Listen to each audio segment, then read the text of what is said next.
Drinker Sai G5 లో stream అవుతుంది. Basically ఇది ఒక రొమాంటిక్ డ్రామా. యాక్చువల్లీ ఈ సినిమా 2024 లోనే రిలీజ్ అయింది. యాక్చువల్లీ అప్పుడు ఈ సినిమా చూడాలని ట్రై చేశా. మా రూరల్ ఏరియాలో ఈ సినిమా వేయలేదు, సో చూడలేకపోయా. ఈ సినిమాకి పెద్దగా కథ ఏం లేదు. ఇలాంటి లవ్ స్టోరీలు మనం బొచ్చెడు చూసాం. సింపుల్ గా చెప్పాలంటే ఏ పని లేకుండా లైఫ్ ని ఎంజాయ్ చేస్తూ సాయి అనే డ్రింకర్ కథ ఈ సినిమా. పేరెంట్స్ బాగా ఎంజాయ్ చేస్తే ఆ మనీతో తాగి ఎంజాయ్ చేస్తూ లైఫ్ లో చిల్ అవుతా ఉంటాడు మన సాయి. సో మన డ్రింకర్ సాయి ఒక అమ్మాయిని లవ్ చేస్తాడు. సో ఇలా లవ్ నేమ్ తో ఆ అమ్మాయిని టార్చర్ చేస్తాడు. ఎప్పుడో వచ్చిన రవితేజ గారి ఇడియట్ సినిమా గుర్తు వచ్చింది. జస్ట్ ఆ మూవీ లాంటి స్టోరీ లైన్ తీసుకుంటే సరిపోదు, సినిమాలో మ్యాటర్ ఉండాలి కదా. సో ఆ లవ్ స్టోరీ ఎలా నడుతుంది, చివరికి ఏం జరిగింది అనేది remaining part of the film. Love and vulgar scenes తో రన్ అయిన ఈ సినిమా కామెడీ అక్కడక్కడ వర్కౌట్ అయింది. ఇంటర్వెల్ పర్లేదు.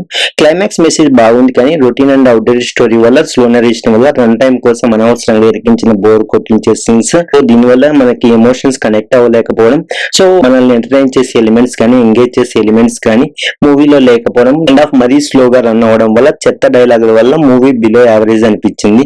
రైటింగ్స్ అండ్ డైరెక్షన్ ఏం బాలేదు. ప్రొడక్షన్ వాల్యూస్ బాగున్నాయి, సినిమాటోగ్రఫీ బాగుంది, కానీ సాంగ్స్ నాకేం అంతగా అనిపించలేదు. ఎడిటింగ్ డిసప్పాయింట్ చేసింది. హీరో అండ్ హీరోయిన్ బాగా చేశారు. అందుతో చూడకండి, అసలు ఏం ఎక్స్పెక్టేషన్స్ లేకుండా ఏదైనా మూవీ చూద్దాం అనుకుంటే ఓకే అనిపిస్తుంది. సో చూడాలనుకుంటే ఒకసారి చూడొచ్చు. మీరు ఆల్రెడీ చూసింటే మీ ఒపీనియన్ కామెంట్ చేయండి. వీడియో నచ్చితే లైక్ చేయండి. That's it guys, thank you for watching. Please subscribe my channel.